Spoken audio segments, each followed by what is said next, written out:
प्रधानमंत्री मोदी जो कर रहे हैं उससे तो लग रहा है कि पाकिस्तान पर एक्शन का टाइम अब बहुत दूर नहीं है।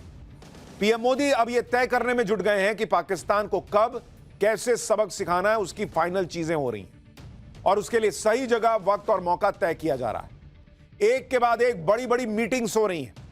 पीएम मोदी के इस निर्णायक एक्शन से पहले पीएम मोदी ने पाकिस्तान को बिजी रखा हुआ है। हर दिन भारत पाकिस्तान को नए नए झटकों की डोजेस दे रहा है। आज उन झटकों के बारे में भी आपको बताऊंगा, लेकिन पहले बात उस मीटिंग की जिसके लिए कहा जा रहा है कि क्या पीएम मोदी ने पाकिस्तान पर फाइनल प्रहार की तारीख यानी डेट तय कर दी है। क्योंकि अगर आप देखिए, आज रक्षा मंत्री राजनाथ सिंह ने आर्मी चीफ से पहले मुलाकात की। आर्मी चीफ कुछ दिन पहले ही कश्मीर में जाकर हालात का जायजा लेकर वापस आए थे। इस मीटिंग को खत्म करने के बाद, वहां पर आर्मी चीफ से मिलने के बाद रक्षा मंत्री राजनाथ सिंह पीएम मोदी से मिलने जाते हैं। 40 मिनट्स उन दोनों की बातचीत होती है। और आपको यह भी याद दिला दूं कि इससे पहले कल रक्षा मंत्री Rajnath Singh chief of defence staff यानी सीडीएस से मिले थे। यानी सारी जो मीटिंग्स हो रही हैं वो इशारा कर रही हैं कि लगातार पीएम को ब्रीफ किया जा रहा है कि क्या हो रहा है, क्या स्थिति है, आर्मी की तैयारी क्या है। अजीत डोभाल वो कई बार कहा जा रहा है कि इन मीटिंग्स में शामिल हो रहे हैं, अलग अलग जगहों पर जो तैयारी है उस पर नजर रख रहे हैं। यानी पूरी तरह से ये जो मीटिंग्स हैं वो बता रही हैं कि अब चीजें जो हैं वो फाइनल स्टेज में पहुंच रही हैं। कई ऐसी अपुष्ट खबरें हमारे पास हैं जो हम आपको नहीं बताएंगे देश हित में, क्योंकि इस वक्त एक एक न्यूज जो हम आपको बताते हैं वो बहुत सेंसिटिव है। और जहां देश की सुरक्षा का मसला है, देश हित का मसला है, नवभारत टीआरपी के बारे में नहीं सोचता। खबर होगी भी और देश के लिए इंपॉर्टेंट होगी और ऐसी होगी जिससे देश बताने से देश का नुकसान होगा, तो हम कभी वो खबर नहीं बताएंगे। इसलिए बहुत सोच समझकर हर चीज आपके पास ला रहे हैं। इस सब मीटिंग का मैसेज क्या है? यही कि पाकिस्तान के खिलाफ सैन्य तैयारी तेजी से आगे बढ़ रही है और इसका जायजा लिया जा रहा है। इधर दिल्ली में मीटिंग पर मीटिंग्स चल रही हैं, उधर ग्राउंड पर सेना ने अपनी तैयारी पुख्ता कर ली। आसमान में रफेल और सुखोई उड़ने लगे हैं। भारत ने आज ही रफेल को लेकर नई डील की है, जिसके बारे में आगे आपको बताऊंगा। 4 दिन से एलओसी पर पाकिस्तान धुआं हो रखा है। समंदर में नेवी अपनी ताकत दिखा रही है। एंटी शिप मिसाइल की फायरिंग से पाकिस्तान वहां अलग घबराया हुआ है। यानी जमीन से लेकर आसमान से लेकर समुंदर तक भारत अपनी ताकत दिखा रहा है। इतना ही नहीं, आज की हाईटेक दुनिया में एक युद्ध आपको सोशल मीडिया पर लड़ना पड़ता है। अब एक मोर्चा खुला हुआ है नैरेटिव का, क्योंकि हमारे यहां कुछ लोग ऐसे हैं जिनकी बातों का इस्तेमाल पाकिस्तान हमारे खिलाफ कर रहा है। ये कौन लोग हैं जो दुश्मन का नैरेटिव बना रहे हैं, जिनसे मोदी को निपटना पड़ेगा, उसके बारे में आगे बताऊंगा। लेकिन पहले देखिए कि भारत के खिलाफ प्रोपेगेंडा फैलाने वाले पाकिस्तान के यूट्यूब चैनल्स की दुकान बंद कर दी गई है। मोदी सरकार ने आज बीबीसी इंडिया को भी टाइट किया है, जिसे आतंकियों को आतंकी बोलने तक में दिक्कत हो रही थी। और बीबीसी कैसी कवरेज करता है आपको पता ही है। लेकिन नरेंद्र मोदी और उनकी सरकार इस वक्त ऑपरेशन क्लीन में लगे हैं। ना आतंकियों को छोड़ेंगे, ना आतंकियों के समर्थकों को छोड़ेंगे, ना किसी भी तरीके से जो भारत के खिलाफ प्रोपेगेंडा चला रहा है उसको छोड़ेंगे। तो पाकिस्तान के यूट्यूब चैनल्स बंद कर दिए गए हैं। तुम्हें जो ज्ञान देना है अपने यहां दो, हमारे यहां प्रोपेगेंडा ना फैलाओ। और बीबीसी को भी कहा है कि थोड़ा हिसाब से चलो, यहां रह रहे हो, रिपोर्टिंग कर रहे हो, लेकिन एजेंडा मत चलाओ, रिपोर्ट चलाओ। यानी पीएम मोदी ने एक साथ कई मोर्चे खोले हुए हैं।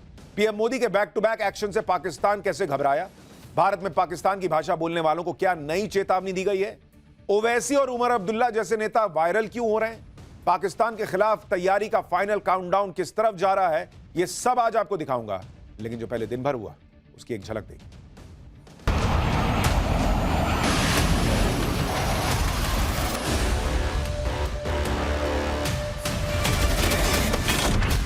टेररिस्ट को पूछने तक समय होता है क्या? उनके कान में जाके नजदीक जाके पूछेगा। कहाँ ढूंढते फिरोगे भाई?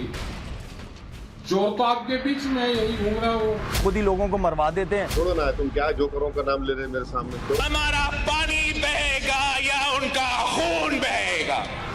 आप पाकिस्तान और आतंकियों के समर्थक क्यों बने हुए हैं?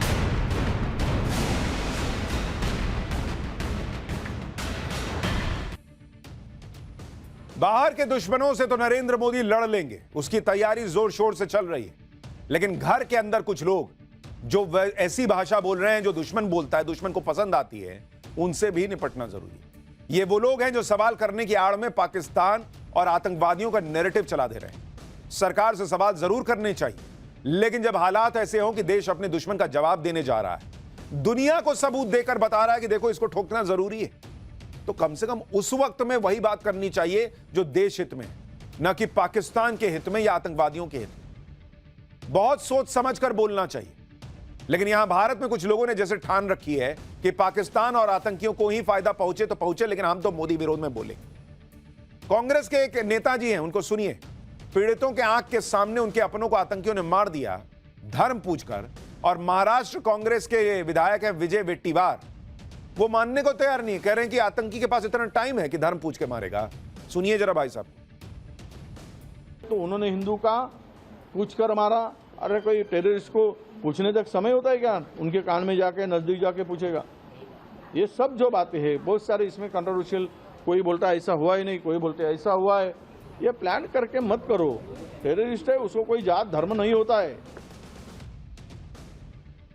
महिलाएं रो रो कर बता रही है कि मेरे पति को धर्म पूछ के मार दिया। कांग्रेस के नेता कह रहे हैं कि आतंकी के पास इतना टाइम नहीं है कि धर्म पूछेगा।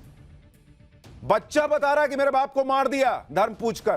कांग्रेस के नेता कह रहे हैं कि अरे आतंकी धर्म जात नहीं करता भाई। इतना कॉन्फिडेंस है इन लोगों को आतंकियों पर। कांग्रेस में कोई एक व्यक्ति ऐसा हो तो समझ भी आए।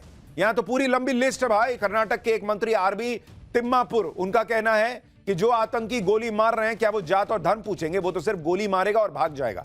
थोड़ा व्यवहारिक होकर सोचिए, आतंकी वहां खड़ा होकर यह सब नहीं पूछेगा। अभी सोचिए, पाकिस्तान पर एक्शन भी नहीं हुआ, देश के अंदर आतंकियों के हमले में भी इनको तमाम सबूत होने के बाद सबूत चाहिए कि आतंकी ऐसा कर सकता है कि नहीं। क्या वो महिला जिसने पति को खो दिया, क्या वो नरेंद्र मोदी के लिए ये सब झूठ बोल रही है? क्या वो जो बच्चा जिसका बाप मर गया, वो क्या नरेंद्र मोदी के लिए झूठ बोल रहा है कि बाप का धर्म पूछा गया था? वहां जो लाशें पड़ी हैं, जिनका सिर फटा पड़ा है, खुला पड़ा है, वो लोग झूठ बोल रहे हैं, उनके रिश्तेदार, कि धर्म पूछ पूछ के मार दिया गया। इनका तनाव यह है कि कहीं मोदी को माइलेज ना मिल जाए। अरे ये माइलेज मोदी के वक्त, मोदी को माइलेज देने का वक्त है क्या? कभी तो देश के लाइन में खड़े हो जाइए सीधे सीधे, सब जहां खड़े हैं। कुछ लोग आतंकियों को क्लीन चिट दे रहे हैं, कुछ लोग तो पाकिस्तान को क्लीन चिट दे रहे हैं। ये राकेश टिकैत को सुनिए जरा, कैसी बातें कर रहे हैं। तो देश को यह बात समझ में नहीं आई अभी कि जो एक घटना घटी है, इससे लाभ किसको हो रहा है?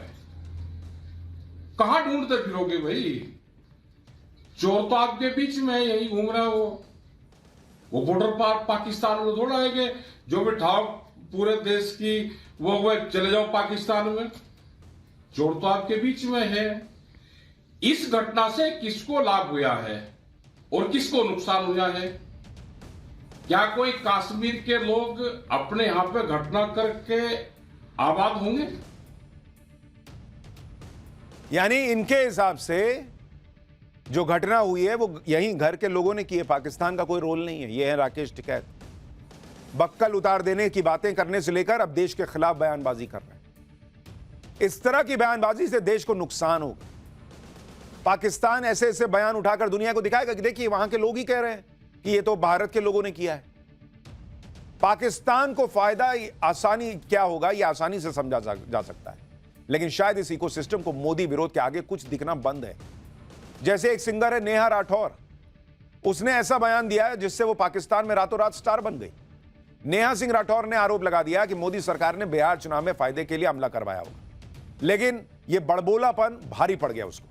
नेहा सिंह राठौर के खिलाफ देशद्रोह का केस दर्ज हो गया। और ये लोग बोलते वक्त भी नहीं सोचते हैं। बिहार में नवंबर में चुनाव है, नरेंद्र मोदी ने क्या किया कि अपने लोगों को मरवा दिया होगा इनके हिसाब से, और पाकिस्तान को पे जाके एक्शन कर देंगे और बिहार चुनाव जीतने के लिए सब हो जाएगा इनके हिसाब से। अभी कुछ दिन पहले तो कह रहे थे कि वक्फ कानून लाए हैं बिहार चुनाव जीतने के लिए। एक बार मन बना लो क्या लाए हैं बिहार चुनाव जीतने के लिए, वो भी जब नवंबर में। अभी यहां अप्रैल में बैठ के बिहार चुनाव के लिए पाकिस्तान से भिड़ जा रहे हैं। क्या लोग हैं यार ये लोग। और नेहा सिंह के इस बयान को पाकिस्तान ने लपक लिया, जैसे नेहा सिंह भारत की सिंगर नहीं, कोई इंटेलिजेंस एजेंसी की प्रमुख हो। पाकिस्तान में सोशल मीडिया पर नेहा सिंह राठौर के बयान को हाईलाइट करके लिखा जा रहा है कि भारतीय लड़की ने पहलगाम हमले का सच बता दिया। नए जमाने में युद्ध सिर्फ हथियारों से नहीं बल्कि नैरेटिव से लड़े जाते हैं। इस नैरेटिव वॉर को जीतने के लिए पीएम मोदी ने पाकिस्तान पर डिजिटल स्ट्राइक की है। भारत विरोधी कंटेंट दिखाने वाले पाकिस्तान के 16 यूट्यूब चैनल को सरकार ने बैन किया। इसमें पूर्व क्रिकेटर शोएब अख्तर का यूट्यूब चैनल भी शामिल है।